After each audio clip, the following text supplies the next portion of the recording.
প্রিয় দর্শক, আসসালামু আলাইকুম। প্রবাসী কল্যাণ উপদেষ্টা এবং আইনমন্ত্রী সে প্রবাসীদের জন্য একটি সুখবর দিয়েছেন। সেটা হলো যে প্রবাসীদের যে এয়ারপোর্টে নানান ধরনের হয়রানির শিকার হতে হয়, যেমন লাগেজ খোলা হয় বারবার, তারপর লাগেজ কাটা হয়, চুরি হয়, বা একটা যে সিন্ডিকেট আছে তারা লাগেজ চুরি করে, এবং প্রবাসী যারা বিশেষ করে শ্রমিক যারা তাদেরকে কিন্তু হয়রানির শিকার হতে হয়। তাদেরকে অনেক সময় তুই বলে সম্বোধন করা হয়, তাদেরকে অপমান নিপীড়নের মধ্যে পড়তে হয়। অথচ এই শ্রমিকই কিন্তু সারা পৃথিবী থেকে তারা অর্থ সংগ্রহ করে, যেটাকে আমরা রেমিটেন্স বলি, বিদেশি অর্থ, সেই অর্থ অত্যন্ত কঠিন হাড়ভাঙা পরিশ্রম করে দেশ বিদেশ থেকে তারা সংগ্রহ করে এবং বাংলাদেশে তারা পাঠায়। সেটা না হলে বাংলাদেশ অবশ্যই বৈদেশিক মুদ্রার যে রিজার্ভ সেটা অনেক অংশে কমে যাবে, এবং যেটা হলে একটি দেশ ফুতুর হওয়ার জোগাড়।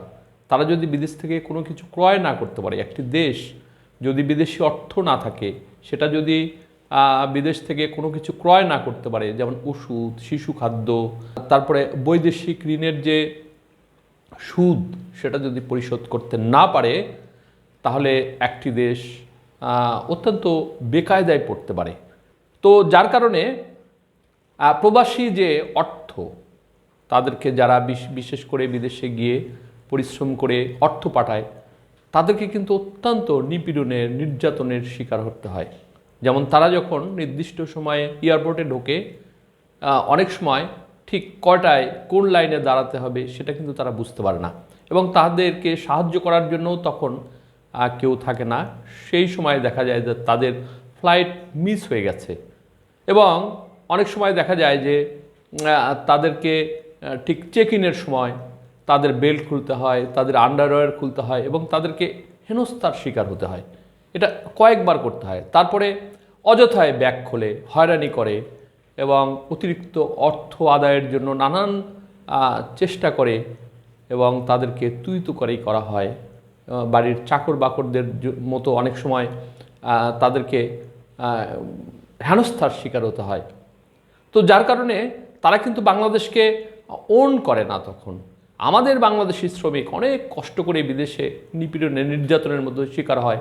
অনেক সময় তাদের টাকা পয়সা লুটপাট হয়ে যায়, এবং তাদের এজেন্টের ঠিকানা থাকে না, যার কারণে তারা অনেক বিপদের সম্মুখীন হয়েও তারা কিন্তু বিদেশে গিয়ে অনেক টাকা পয়সা তারা যা পাঠায় সেটা কিন্তু আমাদের দেশের কাজে লাগে। অথচ দেশের মালিক যারা রেমিটেন্স সহযোগিতা করে দেশকে চালায়, তাদের সাথে দুর্ব্যবহার করাটা খুবই অন্যায় এবং জবরদস্তি। এবং ভিআইপি মর্যাদা কাকে দেওয়া হয়েছিল এতদিন? যারা দেশে মন্ত্রী, এমপি, ভিআইপি, সিআইপি, তাদেরকে ভিআইপি মর্যাদা দেওয়া হতো। তার মানে চোর বাটপার যারা দেশ বিদেশে বাড়ি আছে, গাড়ি আছে, এবং বাংলাদেশ শুধু একটা ব্যবসার ক্ষেত্র হিসেবে তারা কিন্তু এখানে এসে লুটপাটটা করেছে এবং বিদেশে গেছে, তারাই ভিআইপির মর্যাদা পেত, লাউন্সের মর্যাদা পেত, এবং তারা চেক ইনের সময়, তারপরে ইমিগ্রেশনের সময় সাথে একজন করে লোক থাকে, এবং তারা যেন কোনো রকম হয়রানির শিকার না হয় সেটা দেখভাল করা হয়। তাহলে কাদের জন্য? সেটা কিন্তু এখন পাল্টেছে। আইনমন্ত্রীর বক্তব্যের মধ্য দিয়েই আমরা সেই খবরটি, সেই আনন্দের খবরটি জানলাম। উনি বলেছেন 15 থেকে 1 মাসের মধ্যে এই সুবিধা দেওয়া হবে। প্রথম, যারা মিডল ইস্টে প্রবাসী শ্রমিক তাদের জন্য। দেখুন কাজটা কত চমৎকার। সবচাইতে হয়রানির শিকার হয় যে জায়গা থেকে, সেটাই আগে করা হচ্ছে, যার কারণে আমি অত্যন্ত সাধুবাদ জানাই। এবং আমার মনে হয় যে সারা বাংলাদেশের মানুষ, প্রায় 1,20,00,000 মানুষ বিদেশে, পৃথিবীর বিভিন্ন দেশ বিদেশে তারা চাকরি বাকরি করে, রেমিটেন্স সংগ্রহ করে দেশে পাঠায়।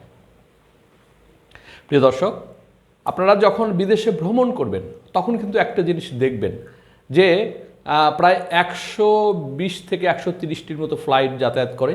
এই সমস্ত ফ্লাইটে কত % শ্রমিক বিদেশে যাতায়াত করে, এবং কারা বেশি যাতায়াত করে? নিশ্চয়ই 80 থেকে 90% শুধু শ্রমিক এখানে যাতায়াত করে।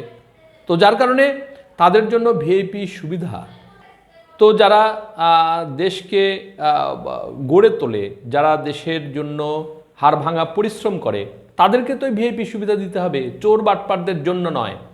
তো এখন 5 আগস্টের পরে নতুন যে অন্তর্বর্তী সরকার বাংলাদেশে আছে বা এখন চালাচ্ছে, তারা অনেকটা বুঝে বা আন্দোলনের মুখে একটি বৈষম্য বিরোধী ছাত্র জনতার যে আন্দোলন হয়েছে, সেই আন্দোলনের ফলাফল হিসেবে আমরা এই সুবিধাটা পেতে যাচ্ছি। দর্শক, আমি আর একটু পড়লে আপনারা এটা বুঝে ক্লিয়ার হবেন আসলে তারা কি বলতে চেয়েছে এবং কি বলেছে। এটা কালবেলা থেকে আপনাদেরকে আমি শোনাচ্ছি। প্রিয় দর্শক, প্রবাসীরা বিমানবন্দরগুলোতে ভিআইপি সার্ভিস পাবেন। আসিফ নজরুল। দেশের বিমানবন্দরগুলোতে প্রবাসী রেমিটেন্স যোদ্ধাদের জন্য ভিআইপি সেবা চালুর পরিকল্পনার কথা জানিয়েছেন প্রবাসী কল্যাণ ও বৈদেশিক কর্মসংস্থান উপদেষ্টা আসিফ নজরুল। মঙ্গলবার দুপুরে মন্ত্রণালয়ের সভাকক্ষে সমসাময়িক বিষয় নিয়ে ব্রিফকালে তিনি এসব কথা বলেন। উপদেষ্টা আসিফ নজরুল বলেন, দেশের বিমানবন্দরে সেবার মানোন্নয়ন ইতিমধ্যেই করা হয়েছে। আর একটি সেবা যেটা আমরা চালু করতে যাচ্ছি, সেটা হচ্ছে বিমানবন্দরে রেমিটেন্স যোদ্ধারা দেশে এলে ভিআইপি সেবা পাবেন। একজন ভিআইপি এয়ারপোর্টে যেসব সুবিধা পান, লাউঞ্জ ব্যবহার ছাড়া সবই করার সুবিধা দেব। দর্শক, লাউঞ্জ একটি ছোট জায়গা, সেটার সুবিধা শ্রমিকদের বা প্রবাসী শ্রমিকদের এটা লাগবে না। তারা শুধুমাত্র যাতে হেনস্থা না হয়, নিপীড়িত না হয়, নিজের দেশ এবং দেশের জন্য, পরিবারের জন্য তারা বিদেশে পরিশ্রম করতে যাচ্ছে। সেখানে অনিশ্চিত একটা জীবন এবং কঠোর একটা জীবন। সেখানে যাবার প্রাক্কালে যদি আপনি শুরুতেই নিজের দেশেই অপমানিত, অপদস্থ হন, তাহলে সেই শ্রমিকদের মনের অবস্থাটা বুঝতে হবে। প্রিয় দর্শক, সেই সুবিধাটা ওনারা দিতে যাচ্ছেন।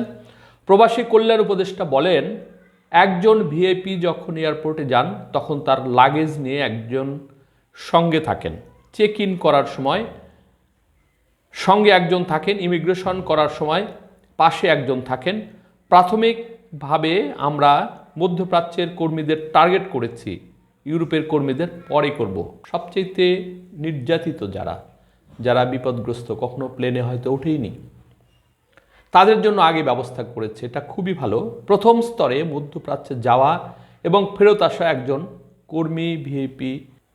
কর্মী ভিআইপি ট্রিটমেন্ট পাবেন। ভবিষ্যতে প্রবাসী কর্মীদের জন্য বিমানবন্দরের লাউঞ্জ ব্যবহারের সুবিধা তৈরি করা হবে জানিয়ে তিনি বলেন, লাউঞ্জ ব্যবহার করতে দেওয়ার বিষয়ে আমরা পরে চিন্তা করছি।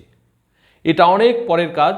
আগামী 2-1 মাসের মধ্যে আমরা যেটা পারবো সেটা হলো বিমানবন্দরে যাওয়ার পর একজন কর্মীর যে অসহায় অবস্থা তৈরি হয় সেটি দূর করা।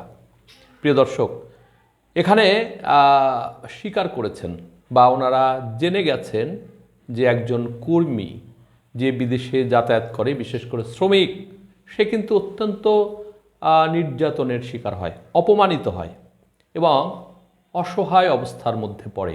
তিনি আরও বলেন, কর্মী কোন গেট দিয়ে প্রবেশ করবেন, চেক ইন কীভাবে করবেন, ফর্ম পূরণ করা লাগলে কিভাবে করবেন, ইমিগ্রেশনে কোনো কাগজ চাইলে কিভাবে সেটি করবেন, এসব কাজে নিয়োজিত থাকবে বিমানবন্দরের প্রবাসী কল্যাণ ডেস্ক। দরকার পড়লে আউটসোর্সিংয়ের মাধ্যমে ট্রেনিং দিয়ে নতুন কোনো লোক নিয়োগ করা হবে। প্রিয় দর্শক, এখানে একটি বলার বিষয় আছে, সেটা হলো ইমিগ্রেশনের সময় যদি দেখা যায় যে কোনো প্রবাসী শ্রমিকের কাছে পেন নাই বা কলম নাই, তখন সে যদি সেটা চেয়ে বসে তাহলে অপমানিত হতে হয় এবং অনেক সময় তার জন্য চার্জ ধরা হয়। সেখানে ভিআইপি সুবিধা যারা পাবে, সেখানে তাদের খাতাপত্র প্রয়োজন হলে দেওয়া হবে, পেন দেওয়া হবে, একজন কর্মী পাশে থাকবে, বুঝতে না পারলে সেটা বুঝিয়ে দেবে বা করে দেবে। আগামী 2 সপ্তাহ থেকে 1 মাসের মধ্যে এই পরিকল্পনা বাস্তবায়ন করা হবে জানিয়ে তিনি বলেন, একজন প্রবাসী যেন কোনো অবস্থাতেই এয়ারপোর্টে হয়রানির শিকার না হন, অপমানিত বোধ না করেন, এই ব্যাপারে আমাদের জিরো টলারেন্স থাকবে। আমরা অবশ্যই এটা নিশ্চিত করে ছাড়ব। প্রিয় দর্শক, আজ এ পর্যন্তই। সকলে ভালো থাকবেন। আল্লাহ হাফেজ।